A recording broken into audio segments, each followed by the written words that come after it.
ಉಚಿತದಿಂದ ನಮ್ಮ ಕಾರ್ಮಿಕ ದುಡಿಯೋ ವರ್ಗಕ್ಕೆ ಸಂಸ್ಥೆಗೆ ನಷ್ಟ ಇಲ್ಲ ಸರ್.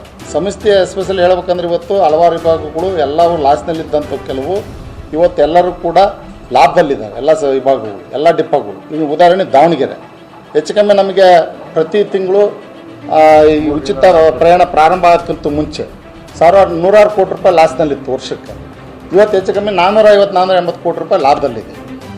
ಇಷ್ಟು ಲಾಭ ತಗೊಂಡ್ರೂ ಕೂಡ ಸಾರಿಗೆ ಮುಷ್ಕರ ಮಾಡಲಿಕ್ಕೆ ಒಂದು ದಾರಿ ಮಾಡಿಕೊಡ್ತದೆ ಸರ್ಕಾರ. ಯಾಕೆ ಈ ಥರದ್ದು ಯೋಚನೆ ಅಂತ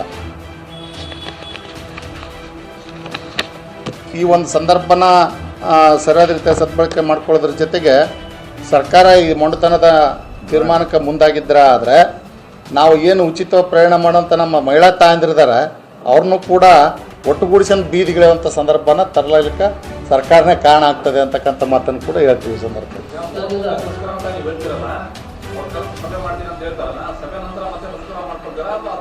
ತೀರ್ಮಾನ ಕ್ಲಿಯರ್ ಆದರೆ ಆ ಸಂದರ್ಭದಲ್ಲಿ ನಾವು ವಾಪಸ್ ತಗೊಂತೀವಿ. ಮುಷ್ಕರ ಫೈನಲ್ ಆಗಬೇಕು, ಆಯಿತು ಕೊಡ್ತೀವಿ, ಇಷ್ಟು ಕೊಡೋದಿದೆ ಅಂತಂತವಾಗ ಅಥವಾ ಈ ಸಂದರ್ಭಕ್ಕೆ ಇಷ್ಟು ಕೊಡ್ತೀವಿ ಅಂತ ಅವ್ರು ಒಂದು ಲಿಖಿತ ಒಪ್ಪಂದ ಆಗಬೇಕು. ಲಿಖಿತ ಒಪ್ಪಂದ ಆದರೆ ಕ್ಷಣದಿಂದಲೇ ನಮ್ಮ ಮುಷ್ಕರವನ್ನು ನಾವು ಹಿಂಪಡಿತೀವಿ. ಅವ್ರು ಮಾಡ್ತಾನೆ ಹಿಡಿದ್ರೆ ನಮ್ಮ ಬೇಡಿಕೆ ಈಡೇರೋವರೆಗೂ ಕೂಡ ಅನಿರ್ದಿಷ್ಟಾವಧಿ ಮುಷ್ಕರನ ಮುಂದುವರಿಸ್ತೀವಿ.